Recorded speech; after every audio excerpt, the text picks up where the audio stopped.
The club started as part of a project that we embarked upon with the local 560 officers at Hawthorn High School, and as a result of that then we started a community club out of Hawthorn Leisure Centre.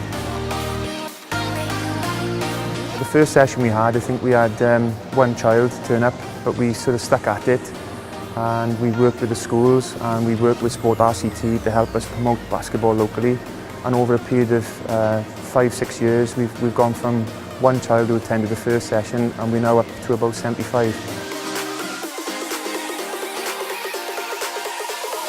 At the moment we've got 2 under-10 teams, so that's kids who range from 7 to 10. We've got 1 under-12 team, 2 under-14 teams, an under-14 girls team, an under-16 mixed team. The funding that we've had through Community Chest and Postcode Lottery has been absolutely essential really. And again, with the help of Sport RCT, who've encouraged us and helped us to apply for the funding streams, it's allowed us to buy kit and equipment. It's allowed us to set ourselves up in terms of hall hire. We've really sort of taken off with girls, and there's real enthusiasm with girls to take part.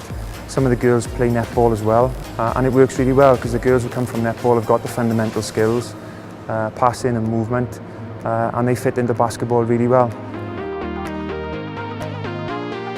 We empower the children to take part in a session and take leadership roles. Some of the older children you've seen here tonight, the teenagers, help us to referee and to coach.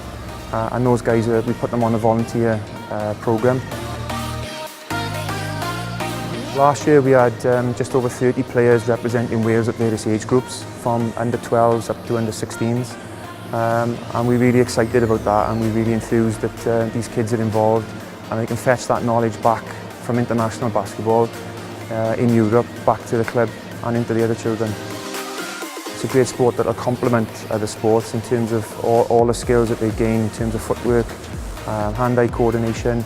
So if the kids play basketball and other sports, it'll enhance them all round. We're always looking for new players, and we encourage new players to come along. We train on a Monday at Hawthorn High School between 5 and 9 o'clock for the various age groups, under-10s, under-12s and under-14s. Under-16s mixed team trains on a Friday night at Hawthorn High School, and our girls under-14 team also train on a Friday night at Hawthorn High School, and we're always willing to accept new players and open them with welcome arms.